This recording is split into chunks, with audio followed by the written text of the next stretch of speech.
Train আবার খাবার serve করে, এটা কিন্তু তোমাদের কাছে ইউনিক না হলেও আমাদের কাছে কিন্তু unique. Surprise day to you থেকে দেখতে কখন কি। আর আমার উপরে এত হিংসা কেন আমি জাস্ট বুঝতে পারছি না। দেখো,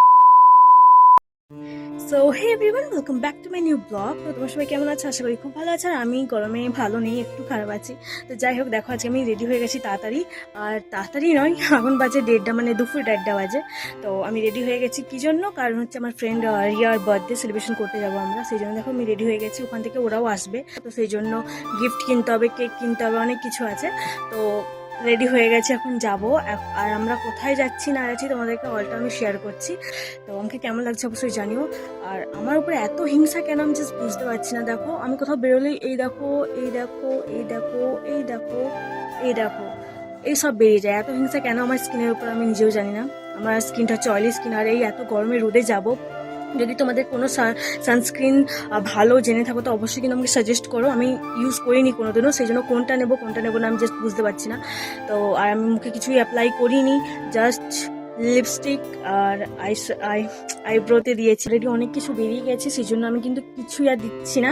তো চলো এবার সেখানে গিয়ে কি কি করছি তোমাদের সাথে, কিভাবে কি সেলিব্রেশন করছি অলটা তোমাদের সাথে শেয়ার করবো। তো স্কিপ না করে কিন্তু ফুল ভিডিওটা দেখতে থাকো। তো দেখো, আমি কিন্তু বাগনান যাবো বলে বাসে উঠে পড়েছিলাম। আর তোমরা কিন্তু ভাবতে পারো যে আমাদের এখানে কি ভালো রেস্টুরেন্ট নেই, সেই জন্য আমরা বাগনান গেছিলাম। দেখো, ভালো রেস্টুরেন্ট নেই এমনটা না, কিন্তু একই জায়গায় বারবার গিয়ে কিন্তু বোর হয়ে গেছিলাম। সেই জন্য ভাবলাম একটু ইউনিক কোথাও যাওয়া যাক, সেই জন্য আমরা যাচ্ছি বাগনানে। আর যেহেতু সাডেনলি প্ল্যান হয়েছিল, সেই জন্য ভেবেছিলাম বাগনানে গিয়ে শপিং মলে গিফট কিনে নেবো। আর ওখানে গিয়েই কিন্তু আমরা দেখছিলাম আমার এই ব্যাগটা ভীষণই পছন্দ হয়েছে। বাট এই যে পিঠে নেওয়ার যে দড়িটা থাকে, বেল্ট যেটা থাকে, সেটা কিন্তু প্রচন্ড সরু, যখন তখন ছিঁড়ে যেতে পারে, সেই জন্য ওটা নিলাম না। বাট কিনা পছন্দ হচ্ছিল না। তারপর ভাবলাম যে ডলের দিকে যাই। আর ডলের দিকে গিয়ে মনে হলো যে ও এত বড় হয়ে গেছে, কিন্তু ডল নিয়ে আর কি বা করবে। যেহেতু সাডেনলি প্ল্যান, কি করব না কিছুই বুঝতে পারছিলাম না। তো তারপরে দেখো আমরা তিনজনে আবার কিন্তু বেরিয়ে পড়েছিলাম কোথায় না, যেখানে সেলিব্রেশনটা করব। আর ওর জন্য কিনা গিফট নিয়েও কমপ্লিট। আর আমরা যেখানে সেলিব্রেশন করব, বং পিজা, যেটা কিনা আছে বাগনানে, বাগনান কলেজের সামনেই আছে এটা। আর তারপরে কিন্তু আমরা ওখানে মেনু চুজ করছিলাম, মেনুতে কি নেবো না বুঝতে পারছিলাম না। তারপর ভাবছিলাম আমরা যেহেতু বং পিজাতে এসেছি, তো পিজাতে এসেছি যেখানে পিজা নেবো না বা পিজা টেস্ট করবো না, এটা তো হতেই পারে না। আরও আমরা কি নিয়েছিলাম সবটা কিন্তু তোমাদের সাথে শেয়ার করবো। তার আগে হয়েছে কিন্তু কেক কাটিং। তো কেক কাটিংয়ে দেখো, ও কিন্তু 21 ইয়ারের হয়ে গেছে, সেই জন্য 21 ইয়ার কেক। আর তারপর কিন্তু আমরা সেলিব্রেশন শুরু করে দিয়েছিলাম। আর তোমরা এখানে দেখে ভাবতেই পারো যে 21 যে ক্যান্ডেলটা, এটা জ্বলছে না কেন, কারণ আমরা ম্যাচেসটাই নিয়ে যেতে ভুলে গেছি গাইজ। যাই হোক, লাইফে কিন্তু কারোর জন্য কিছু আটকে থাকে না।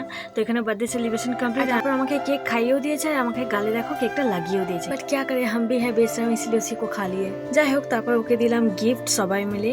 আর তারপরে কিন্তু হয়ে গেছিল কেকের উপর হামলা। আর হামলাটা যদিও বা আমিও করতাম, বাট আমি এবারে করিনি, যেহেতু আমি খাচ্ছি যাচ্ছি আর মোটা হয়ে যাচ্ছি।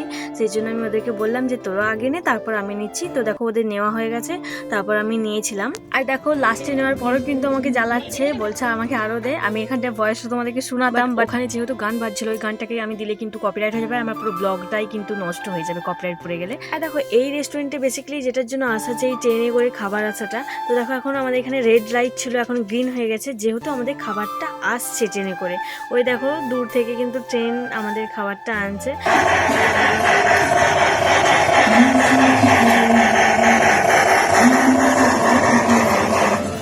ফার্স্টে কিন্তু থালা চামচ আনছিল, আর হচ্ছে পিজা আনছিল। আর পিজাটা কিন্তু যতটা সুন্দর দেখতে, ঠিক ততটাই কিন্তু টেস্টি ছিল। আর একটু ওয়েট না করে কিন্তু আমি পিজা খাচ্ছিলাম। আর পিজা খেতে না খেতেই ওখানে কিন্তু আবার একটা আমাদের অর্ডার চলে এসেছিল, যেটা ছিল মিক্স রাইস, আর ছিল বাটার চিকেন, আর ছিল মিক্স চাও। এবার তোমরা ভাবতে পারো যে এত সুন্দরভাবে সার্ভ, কিন্তু খেতে কি আদৌ এত সুন্দর? তো আমি নিজের থেকে বলবো যে কোয়ান্টিটিটা কম হলেও আমি কিন্তু টেস্টের 100-এর 100 দেবো, বিকজ আমার ভীষণই ভালো লেগেছে। আর এখানকার যে চাও, মিক্স চাও যেটা, আর হচ্ছে মিক্স রাইস, এটাও দুটো আমার ভীষণই ভালো লেগেছে। আর পিৎজাটাও কিন্তু আমার ভালো লেগেছে। তো অবশ্যই কিন্তু তোমরা এখানে আসতে পারো, আর যে খাবারগুলো টেস্ট করতে পারো ইউনিক স্টাইলে। আর এখানে দেখো রিয়া কিন্তু খাবার সার্ভ করছিল আমাদেরকে। আর পরে কিন্তু আমরা আরও একটা কিন্তু মিক্স রাইস হচ্ছে অর্ডার দিয়েছিলাম, যেটা কিনা ভিডিও নেওয়া হয়নি। আর তোমরা প্লিজ কিন্তু ভেবো না যে আমি এখানকার প্রমোশন করছি, একদমই না। নিজে থেকে যেটা ভালো লেগেছে কিন্তু আমি অবভিয়াসলি সেটাই বলেছি। আর আমাদের যেহেতু 6 সেমিস্টারের এক্সাম আসতে চলেছে, তো আমি ভাবছি এখানে আবার একবার যাব, দেখা যাক। আর তারপর কিন্তু আমাদের সবারই খাওয়া কমপ্লিট হয়ে গেছিলো, এবার তাড়াতাড়ি তো বাড়ি যেতে হবে কারণ আমাদের বাড়ি অনেকটাই দূরে। আর দেখো গাইজ এখানে কিন্তু আমাদের বিলও চলে এসেছে, তোমরা গেস করো কত টাকার বিল হয়েছে, যদিও বা ট্রিটটা রিয়াজ ছিল, তো তোমরা বলো কত টাকার। আর এখানে দেখো রাস্তায় যেতে যেতে আমি টুকুস করে একটা ছোট্ট ফুল তুলে নিয়েছি, এটা আমি মাথায় দেবো, তো দেখো আমি মাথায় দিয়ে দিচ্ছি, কেমন লাগছে অবশ্যই কিন্তু জানিও। আর তোমাদের যদি কিছু ওই রেস্টুরেন্টের ব্যাপারে জানার থাকে অবশ্যই জিজ্ঞাসা করতে পারো। তো চলো আজকের মতো এটুকুই, দেখাচ্ছে নেক্সট ভিডিওতে, আর এখন টাটা সবাইকে।